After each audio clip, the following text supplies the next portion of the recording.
నా రాజకీయ ప్రయాణం ఈ తిరుపతిలోనే మొదలుపెట్టాను. ఇక్కడే పుట్టాను. నాకు పునర్జన్మ ఇచ్చిన ఏడుకొండలవాడి చెంత ఈరోజు మీటింగ్ చూస్తే నమ్మకం. అది కూడా ఎన్డీఏ ప్రభుత్వం పైన. రెండు ప్రభుత్వాలు. మొన్నే ప్రధానమంత్రి నరేంద్ర మోడీ గారు 10వ తారీఖున 12 సంవత్సరాలు ప్రజల చేత ఎన్నికైన మొట్టమొదటి ప్రధానమంత్రి నరేంద్ర మోడీ గారు. మీరందరూ కూడా ఇదే రోజున ప్రమాణ స్వీకారం చేశాం. 2 ఏళ్ళు అయ్యింది. అయితే ఈరోజు మీరు చూస్తే 2024 ఎన్నికల్లో మోడీ గారు, పవన్ కళ్యాణ్ గారు, నేను కలిసి రాష్ట్రాన్ని గెలిపిద్దాం, ప్రజాస్వామ్యాన్ని కాపాడదామని మిమ్మల్ని కోరాను. ఈరోజు ఏ ఉత్సాహం ఉందో రాష్ట్రంలో, ఆ రోజు కూడా అదే ఉత్సాహంతో బ్రహ్మాండంగా పనిచేశారు. ప్రజలు ఆశీర్వదించారు. నేను రాజకీయాల్లో సుదీర్ఘంగా ఉన్నాను. 57% ఓట్ షేర్, 94% సీట్లు ఇచ్చిన ఘనత ఆంధ్రదేశ ప్రజానీకేనదని మరొక్కసారి విజ్ఞప్తి చేస్తున్నాను. మనమందరం కూడా గతాన్ని ఒక్కసారి గుర్తు చేసుకోవాలి. 14-19 ఎక్కడ చూసినా చీకటి, ప్రజాస్వామ్య పోకడలు లేవు. ఇంకో పక్కన 2014లో విభజన వల్ల కొంత నష్టపోయాం. 19-24 విధ్వంసమైంది. దీనివల్ల అన్ని రంగాల్లో సంక్షోభం, వ్యవస్థలు నిర్వీర్యం. 2019లో ప్రజావేదిక కూల్చివేతతో మొదలైన విధ్వంస పాలన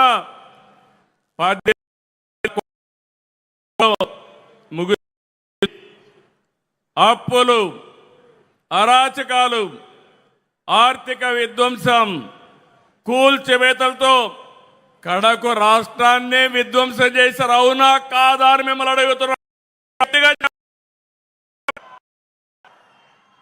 ఇది మనకెప్పుడు గుర్తుండాల్సిన అవసరం ఉంది. కేంద్రం 12 సంవత్సరాల్లో బ్రహ్మాండంగా అభివృద్ధి చేశారు. నరేంద్ర మోడీ గారు అభివృద్ధి, సంక్షేమం, సుపరిపాలన మనకు అందిస్తే ఈ 5 సంవత్సరాలు దాన్ని అందిపుచ్చుకోకుండా కడాన మీరు చూస్తే కేంద్ర పథకాలను పక్కన పడేశారు. సాగునీటి ప్రాజెక్టులను పాడుపెట్టారు. ఎంత దారుణం అంటే ఇన్వెస్టర్స్ని వేధించి వెంటాడి తరిమేశారు. యువత భవిష్యత్తు పైన దెబ్బకొట్టారు. ఆ రోజు కేంద్రం ఇంటింటికి ట్యాప్ వాటర్ ఇవ్వాలని 27,000 కోట్ల రూపాయలు ప్రాజెక్టు శాంక్షన్ చేస్తే 40% గ్రాంట్ ఇస్తే దాన్ని కూడా ఉపయోగించుకోలేదు. దీంతో కేంద్రం అన్ని పథకాలు నిలిపేసింది. అలాంటి చీకటి పాలన నుంచి మీ అందరినీ చూశాం. 3 పార్టీలు పోరాడాం, విడివిడిగా పోరాడాం. ఆ రోజు పోరాడితే మన వాళ్ళందరిపైన ఎక్కడికక్కడ కేసులు పెట్టారు. కొంతమందిని అందరినీ జైల్లో పెట్టారు. ఈ మీటింగ్లో నేను చూస్తున్నాను, ఎంతో మంది బాధితులు ఉన్నారు. అరాచకాలు జరిగాయి. ఆ చీకటి పాలనను తీల్చుకొని ఈరోజు మనందరం కూడా ప్రజాపాలన వచ్చింది. ఆ రోజు నన్నే కాదు కడాన మీరు చూస్తే ఇంత అనుభవం ఉండే నన్ను ఒక్క నోటీస్ ఇవ్వకుండా జైల్లో 53 రోజులు పెట్టారు. అదే మరి పవన్ కళ్యాణ్ గారిని అడుగడుగునా హెరాస్ చేశారు. అవునా కాదా గుర్తు తెచ్చుకోమని మరొక్కసారి విజ్ఞప్తి చేస్తున్నా. ఎన్నికల్లో విజయాన్ని చూసి మురిచిపోలేదు, రాష్ట్ర దుస్థితి చూసి కుంగిపోలేదు. నేను నాలుగోసారి ముఖ్యమంత్రి. హైదరాబాద్ని అభివృద్ధి చేయడంలో, తెలుగు జాతిని ప్రపంచ పటంలో పెట్టడంలో ఆ రోజు పనిచేశాను. నాలుగోసారి ముఖ్యమంత్రి అయితే ఎంత లోతుకెళ్తే ఎక్కడ చూసినా అఘాతాలే, ఎక్కడా నిధులు లేవు, డిపార్ట్మెంట్స్ అన్ని విధ్వంసం అయిపోయినాయి, అధికార యంత్రాంగం నిర్వీర్యమైపోయింది. ఆ రోజు నేను ఒక నిర్ణయం చేసి 7 వైట్ పేపర్లు మీ ముందర పెట్టాను, అన్ని విషయాలు పెట్టాను. ఈ రోజు కూడా 2 ఏళ్ల సందర్భంగా మళ్ళీ విజ్ఞప్తి చేస్తున్నా. మళ్ళీ ఈరోజు ఏమున్నామో అన్ని విషయాలు చెప్తాను. ఇక్కడ దాపరికం లేదు. ఒక ప్రజా ముఖ్యమంత్రిగా, ఈ ప్రజా ప్రభుత్వాన్ని నడిపించే వ్యక్తిగా మీకు అన్ని విషయాలు చెప్తానని ఆంధ్రప్రదేశ్ రాష్ట్రానికి ప్రజలందరికీ విజ్ఞప్తి చేస్తున్నా. మీరు ఆ రోజు తీసుకున్న విజ్ఞత, ఆ విజ్ఞతే డబల్ ఇంజన్ సర్కార్ ఎన్డీఏ ప్రభుత్వానికి ఓటేసి రాష్ట్రాన్ని గెలిపించిన రాష్ట్ర ప్రజలకి మరొక్కసారి శిరస్సు వంచి మనస్సాక్షిగా నమస్కారాలు తెలియజేస్తున్నా. ఈ రాష్ట్రాన్ని మీరు కాపాడారు. దేశం దూసుకెళ్తా ఉంది. ఆంధ్రప్రదేశ్ రాష్ట్రం విధ్వంసానికి గురైంది. విజ్ఞత చూపించారు. రాజకీయ పార్టీలు సమైక్యంగా పనిచేశారు. ఆ ఫలితమే ఈరోజు ఈ రాష్ట్రాన్ని రక్షించుకోగలిగాం. మళ్ళీ వెంటిలేటర్ పైన ఉన్న రాష్ట్రానికి కేంద్రం ఆక్సిజన్ ఇచ్చి బతికిచ్చిందని చెప్పి కూడా నేను మీకు తెలియజేస్తున్నా. నేను ఒక విషయం చెప్పాలి. రాత్రికి రాత్రి అన్ని చేసేసాం, అన్ని సాధించేశాం అని నేను ఎప్పుడూ చెప్పడం లేదు. ప్రతి ఒక్కరూ ఈ రాష్ట్రంలో గుర్తుపెట్టుకోవాలి. నేను గర్వంగా చెప్తాను, ఆ రోజు ఈరోజు ప్రజలందరూ కూడా శాంతియుతంగా ఉండగలుగుతున్నారంటే, లా అండ్ ఆర్డర్ ఉందంటే, మీ ఆస్తులకు రక్షణ ఉందంటే అది ఎన్డీఏతోనే సాధ్యమైందని మరొక్కసారి మీకు విజ్ఞప్తి చేస్తున్నా. ఈరోజు మీరు చూస్తే విధ్వంసైన వ్యవస్థల్ని ఎక్కడికక్కడ మళ్ళీ ఘాట్లో పెట్టే పని చేస్తున్నాం. దీనికి కేంద్రం సహకరించింది. Polavaram, Amaravati, Visakhapatnam steel plant, railway జోన్తో సహా అనేక విషయాల్లో కేంద్రం అండగా నిలబడింది. ఇంకో పక్క ఎన్డీఏ పాలనలో ఇటు రాష్ట్రంలో అటు దేశంలో అనేక కార్యక్రమాలు జరుగుతున్నాయి. మీరు ఒక విషయం గుర్తుపెట్టుకోవాలి. నిన్నే నేను చెప్పాను, 21st century belongs to Narendra Modi ji. 2001లో ప్రధానమంత్రి అయ్యాడు. 2001లో గుజరాత్లో సీఎం అయ్యాడు. 2014లో ప్రధానమంత్రి అయ్యాడు. 25 సంవత్సరాలుగా వరుసగా ఎన్నికల్లో గెలవడమే కాకుండా ఓటమి ఎరగని నాయకుడు నరేంద్ర మోడీ గారు అని చెప్పి నేను మీ అందరికీ విజ్ఞప్తి చేస్తున్నా. అందుకే నేను ఒక మాట చెప్పాను, ఈ 20 అటు గుజరాత్లో కానీ ఇటు ఢిల్లీలో కానీ అనేక కార్యక్రమాలు చేయగలిగారు. 12 ఏళ్ళు ఉన్నారు. 25 కోట్లకు పైగా ప్రజల్ని పేదరికం నుంచి విముక్తి కలిగించారు. 2014లో 91 కిలోమీటర్ల నేషనల్ హైవేలుంటే ఈరోజు 1,46,000 కిలోమీటర్లు తీసుకొచ్చారు. ఆ రోజు 74 ఎయిర్పోర్ట్లుంటే ఈరోజు 160కి పెంచారు. 11 కోట్ల మరుగుదొడ్లు కట్టారు. ఇంటింటికి కొళాయిలు ఇవ్వాలని 80% పూర్తి చేసే బాధ్యత తీసుకున్నారు. 160 వందే భారత రైళ్లు తెచ్చారు. 4 కోట్ల మంది పేదలకి ఇళ్ల నిర్మాణం చేశారు. ఇవన్నీ చిన్న విషయాలు కాదు. ఇటీవల మీరు చూశారు ఆపరేషన్ సింధూర్. కబద్దార్ ఎవరైనా మా జోలుకొస్తే ఏం చేస్తావో చేసి చూపించిన ఘనత నరేంద్ర మోడీ గారిది. ఈ విషయంలోనే కాదు, మీరు ఒక్కసారి గుర్తుపెట్టుకోవాల్సింది అనేక విషయాల్లో చంద్రయాన్, గగన్యాన్ ఇలాంటి విషయాల్లో మన దేశ ప్రతిష్ట పెంచాయి. ఇలాంటి అనేక కార్యక్రమాలు ఇప్పుడు ఆయన చేసిన పనుల వల్ల ప్రపంచంలో మన గౌరవం పెరిగింది, భారతదేశ ప్రతిష్ట పెరిగింది, ఒక నమ్మకం వచ్చింది. 2047కి తిరుగులేని శక్తిగా భారతదేశం తయారవుతుందని మరొకసారి విజ్ఞప్తి చేస్తున్నా. అవును అంటే గట్టిగా చప్పట్లు కొట్టి అభినందించండి ప్రధానమంత్రి గారిని. 2 దిక్కళ్ళ ఎన్డీఏ ప్రభుత్వాలు ఉన్నాయి. కానీ ఈరోజు మనం గుర్తుపెట్టుకోవాల్సింది 5 సంవత్సరాల సమయాన్ని మనం అవకాశాల్ని పోగొట్టుకున్నాం.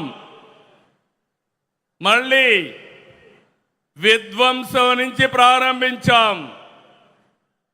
ఒక్కొక్క అడుగే ముందుకేస్తున్నాం. నేను మీ అందరికీ ఎన్నికల ముందు ఒకటే రాష్ట్ర ప్రజలందరికీ చెప్పాను. ఈరోజు కూడా ఈ సమావేశం మళ్ళీ ప్రజాసేవకు పునరంకితం కావడానికి ఈ సమావేశం మనం ఇక్కడ పెట్టుకున్నాం. ఏం చేశామో చెప్పాలి, ఏమి చేయలేకపోయామో కూడా చెప్పడానికి నేను సిద్ధంగా ఉన్నాను. విమర్శలకి ప్రతి విమర్శే కాదు, ఎవడైనా విమర్శలు చేస్తే సాక్ష్యాధారాలతో సహా వాళ్ళకు చెప్పే శక్తి ఈ ఎన్డీఏకు ఉందని మరొక్కసారి మీకు విజ్ఞప్తి చేస్తున్నా. ఆ రోజు సంక్షేమం, అభివృద్ధి, సుపరిపాలన ఈ 3 విషయాలు సమర్థవంతంగా చేస్తామని చెప్పాం. ఎన్ని కష్టాలున్నా, ఎన్ని ఆర్థిక ఇబ్బందులున్నా మనం చెప్పినది ఎలక్షన్ మేనిఫెస్టోలో గుర్తుపెట్టుకున్నాం. ఎన్టీఆర్ భరోసా దేశంలోనే అతిపెద్ద సంక్షేమ కార్యక్రమం. పేదలందరికీ 4,000, 6,000, 15,000, 10,000 ఇచ్చిన ఏకైక ప్రభుత్వం ప్రపంచంలో ఇక్కడ ఎన్డీఏ ప్రభుత్వం అని మీకు అందరికీ విజ్ఞప్తి చేస్తున్నాను. 63 లక్షలు ఇచ్చాం. ఇది చరిత్రలో ఎప్పుడూ జరగలేదు. అలాంటిది మనం నిలబెట్టుకున్నాం. తల్లికి వందనం చెప్పాం. ఎంతమంది పిల్లలుంటే అంతమందికి ఇస్తాన్నాం. ఇప్పుడే ఒక తల్లి వచ్చింది, 7 మంది పిల్లలుంటే 7 మందికి తల్లికి వందనం ఇచ్చామంటే అది ఎన్డీఏ ప్రభుత్వం. స్త్రీ శక్తి సక్సెస్ చేశాం. ఉచిత ప్రయాణ సౌకర్యాన్ని ఏర్పాటు చేశాం. ఇప్పటికే 71 కోట్ల మంది ప్రయాణాలు చేశారు. దీపం 2 తీసుకొచ్చాం. ఇరాన్లో యుద్ధ కారణంగా గ్యాస్ పెరిగినా పర్వాలేదు, ఎంతైనా భరిస్తామని నిర్ణయం చేసిన ప్రభుత్వం ఎన్డీఏ ప్రభుత్వం. మత్స్యకార సేవలో ఆటో డ్రైవర్ సేవలు, నేతన్నలకు ఉచిత విద్యుత్తు చెప్పినట్టన్నీ చేశాం. ఇప్పుడే ఒక రైతు చెప్పాడు, కేంద్రం రాష్ట్రం 20,000 ఇస్తాన్నాం. ఈరోజు అన్నదాత సుఖీభావ కింద 20,000 ఇచ్చాం. కేంద్రం ప్రధానమంత్రి గారి కింద 6,000, మనం 14,000 ఇచ్చాం. ధాన్యం అమ్ముకునేదానికి నాడు రైతులు నానా కష్టాలు పడ్డారు. మనం వచ్చిన తర్వాత 24 గంటల్లో డబ్బులు చెల్లించామంటే అది మన చిత్తశుద్ధి. ఇంకొక పక్కన రైతుకు గిట్టుబాటు ధర రాకపోతే వీలైనంత వరకు ఆదుకోవడానికి మనం ప్రయత్నం చేస్తున్నాం. గీత కార్మికులు, వడ్డెర్లు, నేతన్నలు, అర్చకులు, నాయీ బ్రాహ్మణులు, పాస్టర్లు, ఇమాములు, మౌజములు, ఇలా అందరినీ గుర్తుపెట్టుకున్నాం. ఆ రోజు చెప్పాం, ఈరోజు గుర్తుపెట్టుకొని ముందుకు పోతున్నాం. ఎస్సీ, ఎస్టీ, బీసీలకు సోలార్ రూఫ్ టాప్ ఇస్తున్నాం. 2 కిలోవాట్లు ఎస్సీ బీసీలకి, ఎస్సీ ఎస్టీలకు ఉచితంగా ఇస్తే 3 కిలోవాట్ల వరకు 78,000, 98,000 బీసీలకు ఇస్తున్నామని చెప్పి కూడా నేను మీకు తెలియజేస్తున్నా. ఇంకో పక్క P4 తీసుకొచ్చాం. తద్వారా ఆర్థిక అసమానతను తగ్గించాలని ఒక నూతన ప్రయోగం చేస్తున్నాం. విద్య, ఆరోగ్యం, పేదవాడికి ఖర్చులు తగ్గించాలి. అందుకే కొత్తగా సంజీవని తీసుకొచ్చాం, డిఎస్సి పెట్టాం, టీచర్ పోస్టులన్నీ కూడా భర్తీ చేశాం. లా అండ్ ఆర్డర్ మెయింటైన్ చేయడానికి 5,757 మంది కానిస్టేబుల్స్ ఇచ్చాం. ప్రభుత్వ ఉద్యోగులను కూడా ఆదుకున్నాం. 23 నెలల్లో 21,000 బకాయిలు చెల్లించాం. ఇవన్నీ కూడా మీరు ఒక విషయం గుర్తుపెట్టుకోవాలి, రాష్ట్ర ప్రజానీకం గుర్తుపెట్టుకోవాలి. మన ఆదాయం ఉండి డబ్బులుండి కాదు, కేంద్రంతో సహకారం తీసుకున్నాం. కేంద్రానికి కూడా మనం ఒక్క రాష్ట్రమే కాదు, అధికారంలో చాలా రాష్ట్రాలు ఉన్నాయి. ఎంత ఇవ్వగలుగుతారో అంతవరకు వారిని మెప్పించి ఆదుకునే విధంగా కార్యక్రమాలు చేశాం. మన ఆదాయాన్ని పెంచుకోవడానికి ప్రయత్నం చేశాం. నేను ఎప్పుడూ మీకు ఒక మాట చెప్పేవాడిని, ఎవరైతే అభివృద్ధి చేసి ఆదాయాన్ని పెంచే వాళ్ళకి సంక్షేమం పంచే అధికారం ఉంది. అప్పులు చేసే వ్యక్తి, తాకట్టు పెట్టే వ్యక్తికి సంక్షేమం గురించి మాట్లాడే అర్హత లేదని మరొకసారి ఈ సభలో చెప్తున్నాం. గడిచిన ప్రభుత్వంలో ఆస్తులు తాకట్టు పెట్టారు. ఎంఆర్ఓ ఆఫీసు, అదే మాదిరిగా హాస్పిటల్ తాకట్టు పెట్టడం, కడాన మద్యాన్ని తాకట్టు పెట్టి వచ్చే ఆదాయాన్ని కూడా అప్పు తీసుకురావడం, ఎక్కడికక్కడ రాష్ట్రాన్ని తాకట్టు పెట్టిన వాళ్ళు ఈరోజు రాష్ట్రాన్ని గురించి మాట్లాడే అర్హత ఉందా తమ్ముళ్ళు అని మిమ్మల్ని అడుగుతున్నా. ఇక్కడతో ఆగలేదు. పోయిన సంవత్సరం అప్పుడు ప్రభుత్వం 3 రాజధానుల పేరుతో 3 ముక్కలాటాడి ప్రజల్లో చిచ్చు పెట్టే ప్రయత్నం చేశారు. ఈరోజు గర్వంగా చెప్తున్నా, 3 రాజధానులు కాదు, 3 ప్రాంతాలని విశాఖపట్నం, అమరావతి, తిరుపతి కేంద్రంగా అన్ని జిల్లాలు అభివృద్ధి చేసే బాధ్యత ఈ ఎన్డీఏ ప్రభుత్వానిది. అన్ని నియోజకవర్గాలు చేస్తాం. 175 ఎంఎస్ఎంఈ పార్కులు పెట్టాం. ఇంకొక పక్క పెట్టుబడులకు ప్రాధాన్యత ఇచ్చాం. ఒకప్పుడు పెట్టుబడిదారులు పారిపోయారు, రాష్ట్రానికి రామని శపథం చేశారు. మళ్ళా నమ్మకాన్ని కల్పించాం. ఎక్కడికక్కడ మీరు చూస్తే ఈరోజు రాష్ట్రంలో భూమి కానీ నీళ్లు కానీ అనుమతులు కానీ అన్నీ కూడా ఇచ్చి మనం సకాలంలో చేశాం. కేంద్రం కూడా సహకరించింది. మనం కష్టపడ్డాం. ఒక సుస్థిరమైన ప్రభుత్వాన్ని ఇచ్చాం. దీని మీద అందరికీ నమ్మకం వచ్చింది. ఈరోజు మీరు చూస్తే 23 లక్షల కోట్ల రూపాయల పెట్టుబడులు 3 ప్రాంతాలతో సమానంగా వచ్చాయి. అన్ని జిల్లాలకు వస్తున్నాయి. దీనివల్ల అన్ని ప్రాంతాల అభివృద్ధి జరుగుతుంది. ఈరోజు రాయలసీమ ఉంది. రాయలసీమను మనం ఒకసారి గుర్తుపెట్టుకుంటే అనేక అభివృద్ధి కార్యక్రమాలకు శ్రీకారం చుట్టాం. ఇక్కడే స్పేస్ సిటీ వస్తుంది, డ్రోన్ సిటీ వస్తుంది. Next month Rayalaseema steel plant కూడా ప్రారంభించి 2028కి పూర్తి చేస్తాం. మొన్ననే రాజ్నాథ్ సింగ్ గారు వచ్చారు. ఎంతో మంది ప్రయత్నం చేశారు.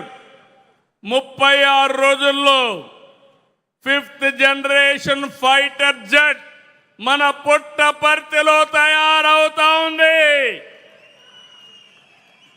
విదేశాల్లో ఎవరైనా మన దేశం వైపు కన్నెత్తి చూస్తే గుండెల్లో రైళ్లు పరిగెత్తిచ్చే 5th generation fighter jet Rayalaseema నుంచి వెళుతుంది. అది మన శక్తి. ఎన్ని రోజులు? 36 రోజులు. ఏంటి విధానం? మనం ఇచ్చిన ల్యాండ్ కానీ నీళ్లు కానీ గవర్నమెంట్ ఆఫ్ ఇండియాని మెప్పించడం కానీ ప్రైవేటు వ్యక్తులను కూడా మెప్పించాం. ఇక్కడే నేను చిన్నప్పుడు తిరిగేవాడిని బుల్లెట్లో తిరుపతిలో. ఆ బుల్లెట్ ఫ్యాక్టరీ కూడా ఈ తిరుపతి జిల్లాకు వస్తుంది. ఒకటని కాదు, రాయలసీమలో ఒకప్పుడు రాళ్ల సీమ.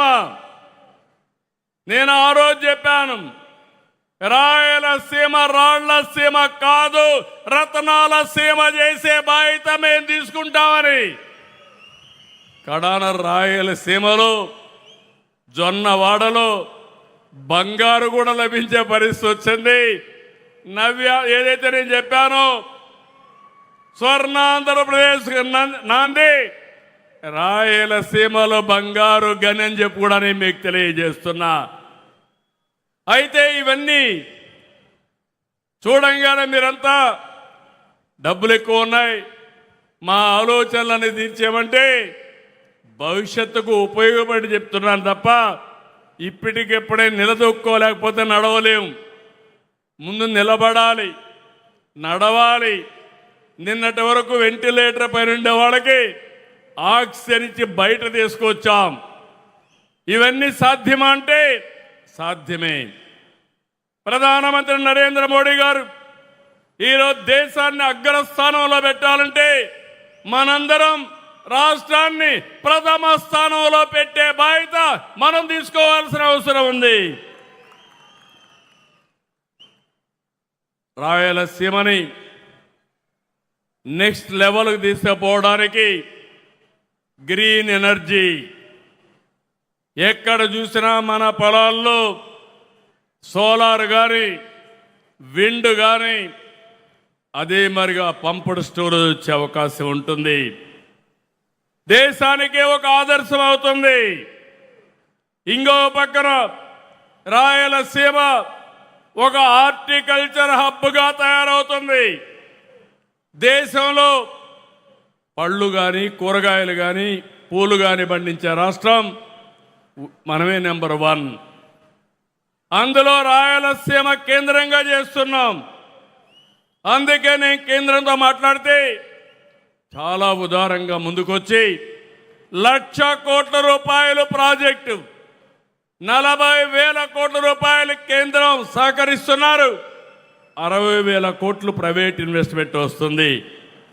ఒకసారి ఈ 1,00,000 కోట్ల రూపాయలు ఖర్చు పెడితే రాయలసీమ ముఖ చిత్రం ఒక్కసారి ఆలోచించమని కోరుతున్నా. ఈ రాయలసీమలో మినరల్స్ ఉన్నాయి, అవి కూడా ఉపయోగించుకుంటే ఎన్నో పరిశ్రమలు వస్తాయి. ముగ్గురాళ్ళు ఉన్నాయి, లైమ్ స్టోర్ ఉంది, సిమెంట్ ఇండస్ట్రీస్ వస్తాయి, ఐరన్ ఓర్ ఉంది, స్టీల్ ఇండస్ట్రీస్ వస్తాయి. దీనికి ఎనలేని భవిష్యత్తు ఉందని చెప్పి కూడా నేను మీకు తెలియజేస్తున్నా.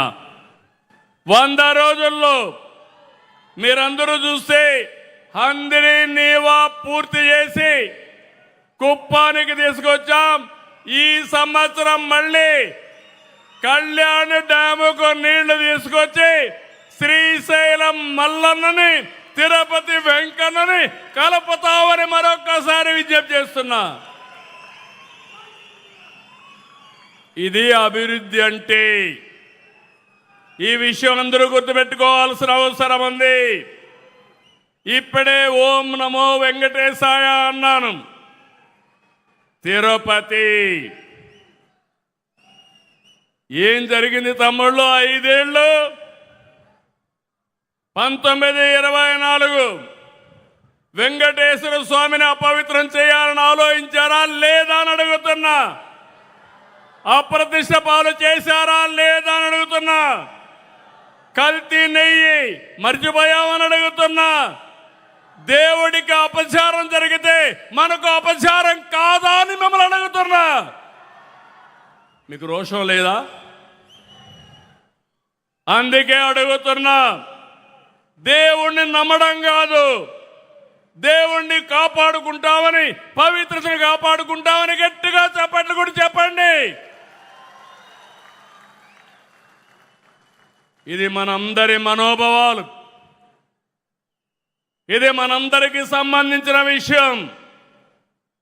నేను ఎప్పుడు కూడా ఇతర మతాలను ఎప్పుడు ద్వేషించలేదు. కానీ ఈరోజు వెంకటేశ్వర స్వామి కలియుగ దేవుడు, ఆయనకే అపచారం జరిగినప్పుడు పోరాడకపోతే మన జీవితానికి సార్థకత లేదు. ఒక పద్ధతి ప్రకారం చేశారు. అన్ని దేవాలయాల్లో దాడులు చేశారు, అపవిత్రం చేశారు. బ్రిటిష్ వాళ్ళు వెంకటేశ్వర స్వామి జోలుకు రాలా. వాళ్ళకు కూడా దేవుడు చెప్పాడు, నా జోలుకు వస్తే నువ్వు లండన్లో ఉన్నా బాగుపడవంటే వాళ్ళు కూడా సహకరించారు.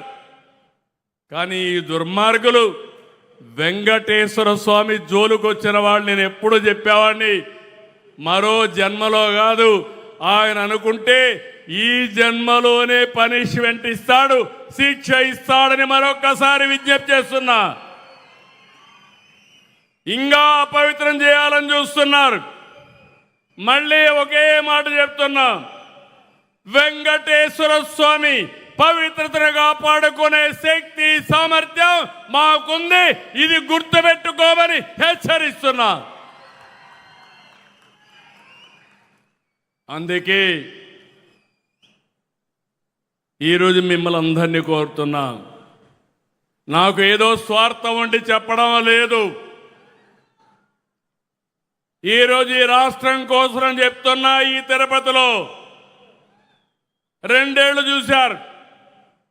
మేము ఏ ఉద్దేశంతో అయితే కలిశామో, నేను కానీ మా మిత్రుడు పవన్ కళ్యాణ్ గారు కానీ, ఇంకో పక్క ప్రధానమంత్రి నరేంద్ర మోడీ గారు కానీ, బీజేపీ కానీ, అందరం బలోపేతం చేసే కార్యక్రమాల్లో ఉన్నాం. ప్రజలకు న్యాయం చేస్తే మనం బలపడతాం. అదే మరి ఇంకా న్యాయం చేయడానికి మనం ముందుకు పోయే అవకాశం ఉంటుంది. విశాఖపట్నం అనేక ఇండస్ట్రీస్ వస్తున్నాయి. గూగుల్తో సహా టీసీఎస్ కానీ, కాగ్నిజెంట్ కానీ, ఆర్సీఆర్ మిత్తల్ కానీ, ఇలాంటి చాలా వస్తున్నాయి. అమరావతి ప్రపంచంలో 5 నగరాల్లో ఉండే క్వాంటమ్ రెవల్యూషన్కి ఒక హబ్గా తయారవుతుంది. ఇలాంటివన్నీ చేసి మనం ముందుకు పోతూ నేను ఒకటే రాష్ట్ర ప్రజలందరికీ విజ్ఞప్తి చేస్తున్నా, అభివృద్ధి చేస్తాం. కొంతమంది మాట్లాడుతున్నారు, ఏ పని కూడా ఒక ఇండస్ట్రీ వస్తే ఆ రోజే రాదు. ఇండస్ట్రీ రావాలి,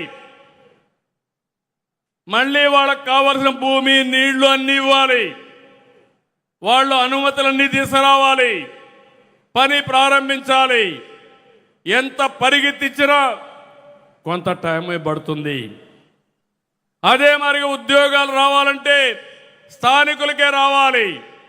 అందుకే స్థానికుల కోసం స్కిల్ డెవలప్మెంట్ కూడా చేస్తున్నాం.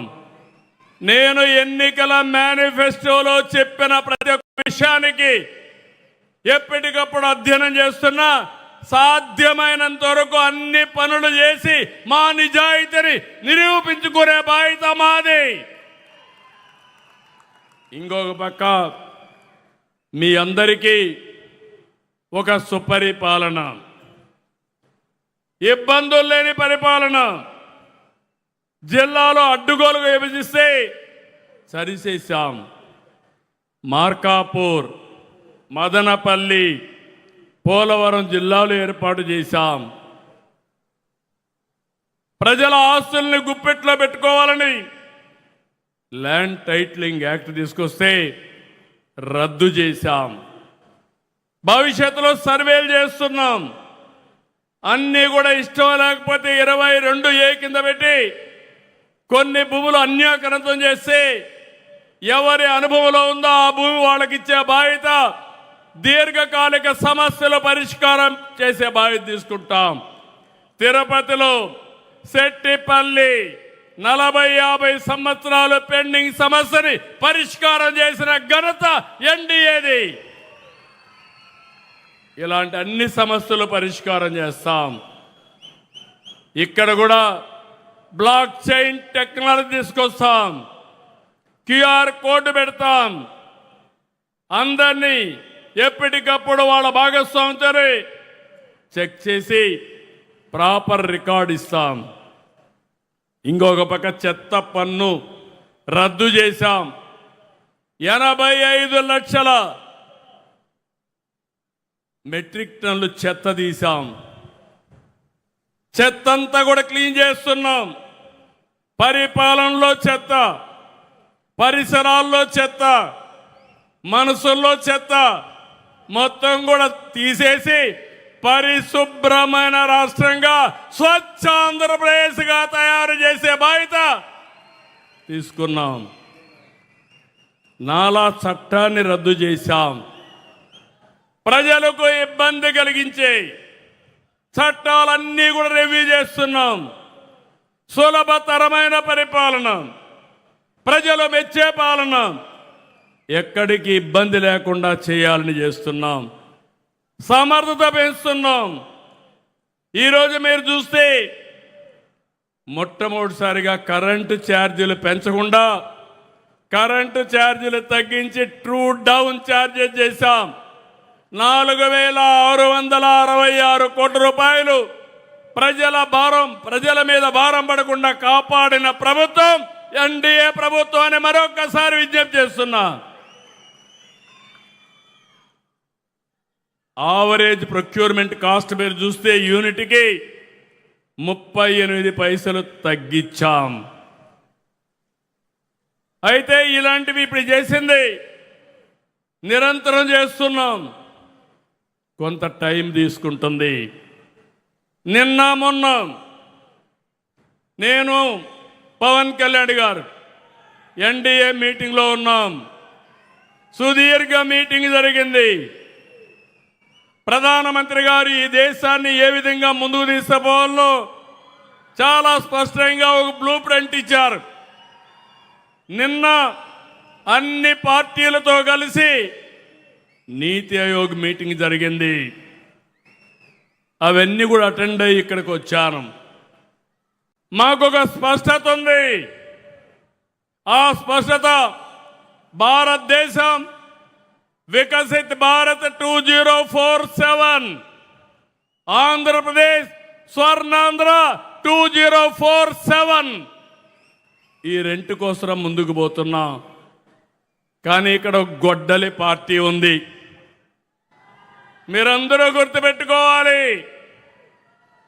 అనేక సవాళ్ళని అధిగమిస్తున్నాం. ఎన్నో ఇబ్బందులు ఉన్నాయి, ఇంకా ఉంటాయి. ఈరోజు మీరు గుర్తుపెట్టుకోండి, మనం తప్పు చేస్తే ఇబ్బందులు పెరుగుతాయి. మనం జాగ్రత్తలు తీసుకున్నా బయట జరిగే పరిణామాలు మనకు ప్రభావితం అవుతాయి. ఎక్కడో ఇరాన్లో యుద్ధం, ఇక్కడ మామిడి ధరలు పడిపోయినాయి, అరటి ధరలు పడిపోయినాయి, రొయ్యల ధరలు పడిపోయినాయి. మీరు వాడే డీజిల్ పెట్రోల్ పెరిగింది, గ్యాస్ ధరలు పెరిగాయి. దీనివల్ల నిత్యావసర వస్తువుల ధరలు పెరిగే పరిస్థితి వచ్చింది. ఇది ప్రపంచం అంతా జరుగుతూ ఉంది. కానీ పెద్ద ఎకానమీల్లో తక్కువ ఇన్ఫ్లేషన్ ఉండే ఏకైక దేశం భారతదేశం. అది నరేంద్ర మోడీ గారి నాయకత్వ పట్యమని మరొక్కసారి మీ అందరికీ విజ్ఞప్తి చేస్తున్నా. ఇంకో పక్కన ఈ సంవత్సరం ఎల్నినో వాతావరణ పరిస్థితులు, సరైన వర్షాలు పడవని ఇప్పటికే ప్రెడిక్ట్ చేస్తున్నారు. మనం ముందు చూపుతో ఆలోచించాం. ఈ విషయం కూడా మీరు గుర్తుపెట్టుకోవాలి. ముందు చూపుతో ఆలోచించి దీనికి కూడా ప్రకృతి సేద్యానికి పోయాం. మొన్ననే ప్రధానమంత్రి గారు కూడా దీన్ని ప్రోత్సహించాలని చెప్పారు. అయితే స్వీడన్లో ఒక మీటింగ్ జరిగితే వాళ్ళు ప్లానెట్ ఫుడ్ ప్రైజ్ అని $1.5 మిలియన్ అవార్డుగా ఆంధ్రప్రదేశ్కి ఇచ్చారంటే, ప్రకృతి సేద్యానికి ఇచ్చారంటే అది ప్రపంచానికి ఆంధ్రప్రదేశ్ చూపించే దారి. ఇలాంటి చాలా చేస్తున్నాం. మొన్ననే 6-7 అవార్డులు పంచాయతీరాజ్కి వచ్చాయి. నేను మనస్ఫూర్తిగా పంచాయతీరాజ్ మినిస్టర్ని అభినందిస్తున్నా, పవన్ కళ్యాణ్ గారిని. అదే మరి ఎడ్యుకేషన్ కూడా ఒక దిశ చూపించడమే కాకుండా ఆ రోజు చెప్పిన ఉద్యోగాల కోసం లోకేష్ గారు చేస్తున్నారు. ఇవన్నీ చూస్తే గొడ్డలి పార్టీ మళ్ళీ కుట్రలు చేస్తా ఉంది. ఫేక్ న్యూస్తో వస్తున్నారు. ఆ రోజు మీరు చెప్పింది మర్చిపోయారని అడుగుతున్నా. మద్యపాన నిషేధం చేస్తేనే నేను ఓటు అడుగుతానని చెప్పిన వ్యక్తి మద్యపాన నిషేధం చేశారా? ఓటు అడిగే అర్హత ఉందా అని అడుగుతున్నా. లేదంటే గట్టిగా చెప్పండి, ఓటు అడిగే అర్హత లేదని. జే బ్రాండ్లు తీసుకొచ్చారు, సొంత బ్రాండ్లు తీసుకొచ్చారు, అందరి ఆరోగ్యాన్ని నాశనం చేశారు. ఇంకొక పక్క ఎంతో మంది ఆడబిడ్డల మంగళ సూత్రాలు పోయే పరిస్థితి వచ్చింది. ఇంకో పక్క మీరు చూస్తే సిపిఎస్ ఒక వారంలో రద్దు చేస్తున్నారు. ఎన్ని వారాలండి అధికారంలో ఉండి చేశారని అడుగుతున్నా. ఇంకొక పక్క జాబ్ క్యాలెండర్ అన్నారు. ఒక్క జాబ్ క్యాలెండర్ ఇచ్చారని అడుగుతున్నా. ఈరోజు 15,700 ఉద్యోగాలు టీచర్లకు ఇచ్చిన ఘనత తెలుగుదేశం ప్రభుత్వం, ఎన్డీఏ ప్రభుత్వానిది. మళ్ళీ మీరు ఒకసారి చూస్తే ఈసారి కూడా జాబ్ క్యాలెండర్ మళ్ళా ఇచ్చాం. నిరుద్యోగ భృతి తెలుగుదేశం ఆ రోజు ఇస్తే రద్దు చేశారు. ఈరోజు మన ఉద్యోగం కానీ నిరుద్యోగ భృతి ఇస్తున్నాం. ఒకటే చెప్తున్నా, రాష్ట్రంలో ఉండే యువతకి అన్ని విధాల ఆదుకునే బాధ్యత ప్రపంచంలోని మేటైన యువతగా తయారు చేసే బాధ్యత ఈ కూటమిది. ఇంకో పక్క అమరావతి పైన ఓసరవిల్లి రాజకీయాలు. అమరావతి సరే అన్నాడు, 3 రాజధానులు అన్నాడు, 3 ముక్కలాట ఆడాడు. ఇప్పుడు మ్యావిగన్ అంటాడు. మ్యావిగనో వాటిగనో నాకు తెలియదు. ఏం మాట్లాడుతున్నారని అడుగుతున్నా. రోడ్డు మీద కట్టేస్తే అది రాజధాని అయిపోతుందని. దేవతల రాజధాని అమరావతి, ప్రజా రాజధాని అమరావతి, ప్రపంచంలోనే మేటైన రాజధాని అమరావతి. ఎవడు ఆపలేడు.